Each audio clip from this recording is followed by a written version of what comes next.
Hi friends, welcome to spider softwares YouTube channel. दोस्तों, do you know series का ये 5th video है और आज इस वीडियो में हम सॉफ्टवेयर के और एक फ़ीचर के बारे में डिस्कस करेंगे जिसके बारे में ज़्यादा यूज़र को आइडिया नहीं होगा। ये जो फीचर है वो आपको ट्रेडिंग में काफ़ी यूज़फुल हो सकता है, तो इसीलिए मैंने आज ये टॉपिक सिलेक्ट किया है। आज का जो टॉपिक है वो मैं आपको बता देता हूँ कि आज का टॉपिक जो हमने सिलेक्ट किया है वो है ओपन इंटरेस्ट। हम आज इसमें डिस्कस करेंगे ओपन इंटरेस्ट क्या होता है, उसका एक बेसिक इंट्रोडक्शन, चार्ट पे उसको कैसे प्लॉट करना है और उसका यूज़ करके हम ट्रैप होने से कैसे बच सकते हैं उसके बारे में ये वीडियो में आज डिस्कस करेंगे। उसकी कुछ टेक्निक्स मैं आपको समझाऊंगा। दोस्तों, वैसे तो सॉफ्टवेयर में ओपन इंटरेस्ट के लिए हमने कई सारे फीचर्स दिए गए हैं, लेकिन ये जो फीचर्स है उसके बारे में काफ़ी कुछ वीडियोस ऑलरेडी अवेलेबल होंगे ही हमारी वेबसाइट पे। लेकिन ये जो चीज़ मैं सिलेक्ट की है मैंने आज, वो उसके बारे में ज़्यादा अवेयरनेस आपको नहीं होगी, इसीलिए मैं आज आपको ये चीज़ समझाने जा रहा हूँ। ठीक है दोस्तों, तो ओपन इंटरेस्ट क्या होता है? वैसे सबको पता ही होगा कि फ्यूचर में जो पोजीशन ओपन रहती है, जो स्क्वायर नहीं की गई है, उसको हम बोलते हैं ओपन इंटरेस्ट। ठीक है, हमने लास्ट वीडियो में जो डिस्कस किया था डिलीवरी वॉल्यूम, जैसे डिलीवरी वॉल्यूम में इक्विटी की ओपन पोजीशन को कंसिडर किया जाता है, वैसे ओपन इंटरेस्ट यानी फ्यूचर की ओपन पोजीशन। ठीक है, तो ओपन इंटरेस्ट बहुत सिंपल है, वैसे सबको इसके बारे में अभी तो आइडिया होगा ही।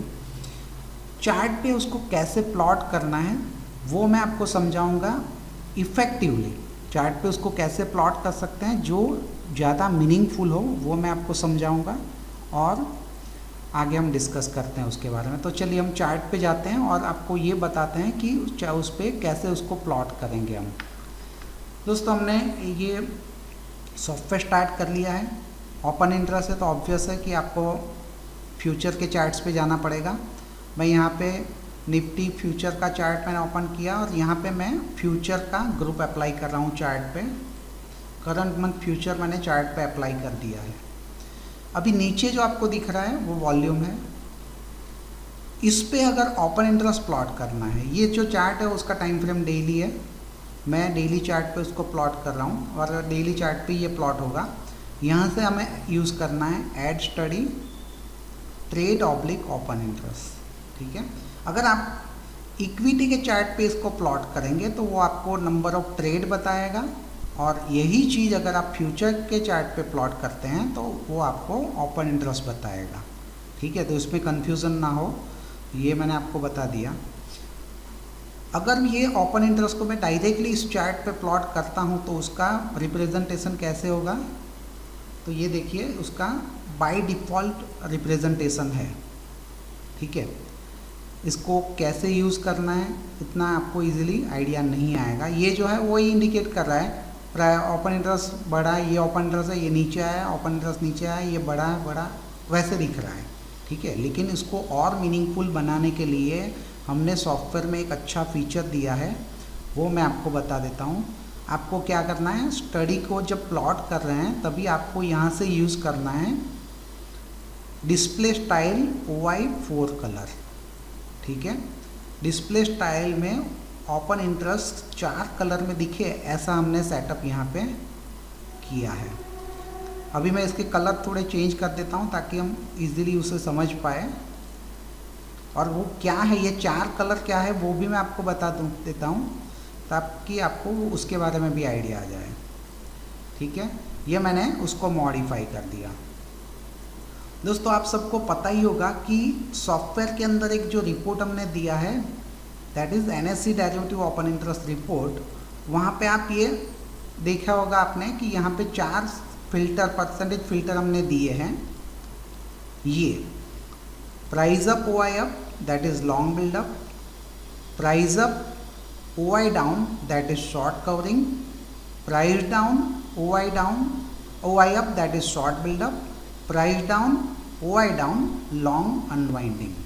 ठीक है, तो मैं आपको कलर से उसको समझा देता हूँ। यहाँ पे जो ग्रीन कलर है that is long buildup, dark green है that is long buildup, light green जो है that is short covering, red colour जो है that is short buildup, and ये पिंक कलर जो है दैट इज़ लॉन्ग अनवाइंडिंग। ठीक है, तो ये इसका रिप्रेजेंटेशन यहीं से आपको पता चल जाएगा कि पर्टिकुलर स्टॉक में उस दिन क्या हुआ है। अगर मैं ये आरती इंडस्ट्री का स्टॉक ओपन है उसकी बात करूँ तो उसमें लास्ट ट्रेडिंग डे मेरी ये 22 है, 22 को उसमें क्या हुआ है, कौन सा कलर है, आपको लाइट ग्रीन कलर दिख रहा है, उसका मतलब ये जो है वो शॉर्ट कवरिंग है। ठीक है, अगर ये कैंडल की बात करें तो यहाँ पे शॉर्ट बिल्डअप था, ये चारों दिन शॉर्ट बिल्डअप में स्टॉक रहा था। ठीक है, उसके बाद क्या हुआ, उसमें लॉन्ग अनवाइंड हुआ। ठीक है दोस्तों, मार्केट का फंक्शन क्या होता है, मतलब मार्केट कैसे चलता है कि वो मार्केट ऑलवेज क्रिएट फियर। ठीक है, अगर इतना आसान होता काम करना तो सभी काम कर सकते थे मार्केट में, लेकिन मार्केट का काम होता है फियर क्रिएट करना, उसको समझना और उसमें से ट्रेड फिल्टर करना, वो लॉजिक होता है। ठीक है, तो मैं आपको ऐसा एक लॉजिक बताऊंगा जिससे हम यहाँ पे ट्रैप होने से बच सकें। तो क्या वो लॉजिक है, इसको चार्ट पे कैसे स्टडी करेंगे उसके बारे में हम आगे ये वीडियो में डिस्कस करते हैं। तो ये जो दो लॉजिक मैं आपसे डिस्कस करूँगा, इसके और भी लॉजिक हो सकते हैं, आप खुद भी वो समझ के डेवलप कर सकते हैं, लेकिन दो लॉजिक मैं आपको आज यहाँ पे एक्सप्लेन कर रहा हूँ। तो चलिए वो लॉजिक क्या है उसके बारे में भी हम डिस्कस कर लेते हैं। यहाँ पे मैंने दो चीज़ ली हुई है। फर्स्ट, स्टॉक फॉलिंग, अगर स्टॉक फॉल हो रहा है, नीचे जा रहा है, लेकिन उसमें शॉर्ट बिल्डअप नहीं हो रहा है। ओके, स्टॉक जनरली क्या होता है, अगर स्टॉक नीचे जा रहा है तो उसमें लोग अपनी शॉर्ट की पोजीशन बनाते हैं, लेकिन अगर कोई स्टॉक नीचे जा रहा है फिर भी उसमें शॉर्ट की पोजीशन बिल्डअप नहीं हो रही है और सिर्फ लॉन्ग अनवाइंड हो रहे हैं, उसका मतलब कि ये जो स्टॉक है वो सिर्फ बायर्स को ट्रैप करने के लिए ये फॉर्मेशन जनरेट कर रहा है। ठीक है, बायर क्यों, जिसने ये स्टॉक बाई किया होगा, अगर प्राइस नीचे जा रही है तो वो क्या करेंगे, अपनी पोजीशन स्क्वायर कर लेंगे कि भाई हमने स्टॉक बाई किया और स्टॉक नीचे आ गया, तो लॉस बेयर करके स्टॉप लॉस करके लोग निकल जाएंगे। सेम वे अगर उससे रिवर्स में बात करें कि किसी स्टॉक, कोई भी स्टॉक अगर राइज हो रहा है लेकिन उसमें लॉन्ग बिल्डअप नहीं हो रहा है, जनरली यही होगा, प्राइस ऊपर जा रहा है तो लोग अपनी लॉन्ग पोजीशन बनाएंगे, लेकिन प्राइस अगर ऊपर जा रही है और उसमें लॉन्ग पोजीशन बिल्डअप नहीं हो रहा है, सिर्फ उसमें शॉर्ट कवरिंग हो रहा है, तो उसका मतलब कि ये भी एक ट्रैप है, जो सेलर है उसको ट्रैप करने के लिए ये सेटअप फॉर्म हुआ है। ठीक है, आइए दोस्तों मैं चार्ट पे आपको कुछ एग्जाम्पल से ये चीज़ क्लियर कर देता हूँ ताकि आपको उसके बारे में अच्छे से आइडिया आ सके। मैंने कुछ एग्जाम्पल आपको यहाँ पे देने के लिए यहाँ पे सिलेक्शन स्टॉक के किए हैं। जैसे एक एग्जाम्पल फर्स्ट अभी रिसेंट का ही एग्जाम्पल है, दैट इज़ हिंद पेट्रो। आप देख सकते हैं दोस्तों कि ये जो मैंने बॉक्स बनाया है वहाँ पे प्राइस करीबन ये 31 जुलाई है, वहाँ से स्टॉक ने नीचे आना स्टार्ट किया था। ठीक है, उस दिन का क्लोजिंग नेगेटिव था। आप देख सकते हैं कि स्टेप बाय स्टेप स्टॉक नीचे आ रहा है, लेकिन आप देख सकते हैं कि स्टॉक नीचे आ रहा है, वहाँ कहीं पे भी शॉर्ट बिल्डअप का फॉर्मेशन नहीं बना है, कोई भी आपको रेड बार, ये ओपन इंटरेस्ट में कोई भी रेड बार नहीं दिख रहे हैं। ठीक है, उसका मतलब ये जो भी जिसने भी ये स्टॉक यहाँ पे बाई किया है, जब प्राइस नीचे जा रही है तो वो क्या करेंगे कि प्राइस नीचे जा रही है ये समझ के अपनी पोजीशन स्क्वायर कर लेंगे। ठीक है, लेकिन यहाँ पे आपको क्या देखना है कि जब भी स्टॉक इस तरीके से नीचे आते आते यहाँ पे लास्ट जो कैंडल थी वहाँ पे क्या हुआ है, लॉन्ग अनवाइंड हुआ है, लोगों ने अपनी पोजीशंस जो बनाई थी वो स्क्वायर ही करते गए हैं, नेगेटिव डाउन, मतलब स्टॉप लॉस करके भी पोजीशन उन्होंने स्क्वायर कर दी है, लेकिन immediate next day long unwinding से स्टॉक डायरेक्टली हो रहा है शॉर्ट कवरिंग पे। ठीक है, लॉन्ग अनवाइंड हो रहा था और ये शॉर्ट कवरिंग पे आ गया, फिर लॉन्ग बिल्डअप और फिर आप उसका मूवमेंट देख सकते हैं। तो ये स्टॉक जब फॉल हो रहा था उसमें शॉर्ट बिल्डअप नहीं हुआ, उसका मतलब ये स्टॉक अभी भी स्ट्रेंथ में रह सकता है। अगर उसमें शॉर्ट बिल्डअप होना स्टार्ट हो जाता तो वहाँ पे रिस्क बढ़ जाता। और एक दिन का शॉर्ट बिल्डअप भी नहीं, शॉर्ट बिल्डअप मतलब एक दो कैंडल उसके मतलब एक दो दिन वो शॉर्ट बिल्डअप में रहता है तो ये फॉर्मेशन मतलब तो वो स्टॉक नीचे जाने की प्रोबेबिलिटी बनती है। पर अगर ये स्टॉक कंटिन्यूसली नीचे जा रहा है और उसमें फिर भी शॉर्ट पोजीशन कोई नहीं बना रहा है तो ये सिर्फ बायर को ट्रैप करने का फॉर्मेशन था और स्टॉक वापस अपनी डायरेक्शन में मूव हो रहा है। ठीक है, कुछ एग्जांपल आपको उसमें शो कर रहा हूँ मैं। ये इंडस टावर आप देख सकते हैं, इंडस टावर में भी वही फॉर्मेशन हुआ था। स्टॉक यहाँ से कंटिन्यूसली नीचे, यहाँ पे तो शॉर्ट बिल्डअप था वैसे, लेकिन यहाँ से आप देख सकते हैं कि इसके बाद स्टॉक नीचे जा रहा है, नीचे जा रहा है, लेकिन कहीं पे भी शॉर्ट बिल्डअप नहीं हुआ है। लॉन्ग अनवाइंडिंग के बाद इमीडिएट यहाँ पे वापस शॉर्ट कवरिंग आना चालू हुआ, शॉर्ट कवरिंग चालू हुआ रहा है, मतलब ये स्टॉक कंटिन्यूसली उसके बाद ऊपर जा रहा है। अगर इसमें एक और लॉन्ग बिल्डअप सेटअप हुआ तो ये कंफर्म होगा कि ये स्टॉक और भी ऊपर जाएगा। ठीक है, और कुछ एग्जांपल आपको बता देता हूँ, जैसे VEDL का एग्जांपल है।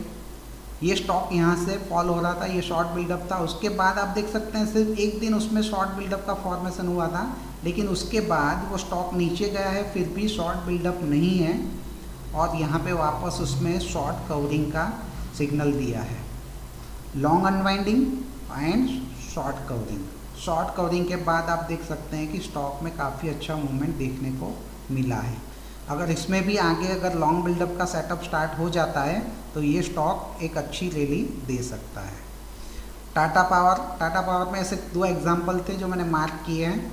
आप देख सकते हैं कि टाटा पावर ये 2 दिन शॉर्ट बिल्डअप के बाद वो नीचे गया, नीचे जा रहा है लेकिन उसमें लॉन्ग बिल्डअप हो रहा है, नीचे जा रहा है लॉन्ग बिल्डअप हो रहा है, फिर वापस वही फॉर्मेशन, लॉन्ग अनवाइंडिंग के बाद वापस उसमें शॉर्ट कवरिंग और स्टॉक ने ये मूवमेंट दिया है। ठीक है, ये बहुत ही रिसेंट एग्जांपल RBL बैंक का आप देख सकते हैं। RBL बैंक यहाँ पे शॉर्ट कवरिंग में था लास्ट, उसके बाद स्टॉक कंटिन्यूसली नीचे आता गया है लेकिन उसमें कोई भी शॉर्ट बिल्डअप नहीं दिख रहा है। ये जो है वो शॉर्ट कवर हो गया।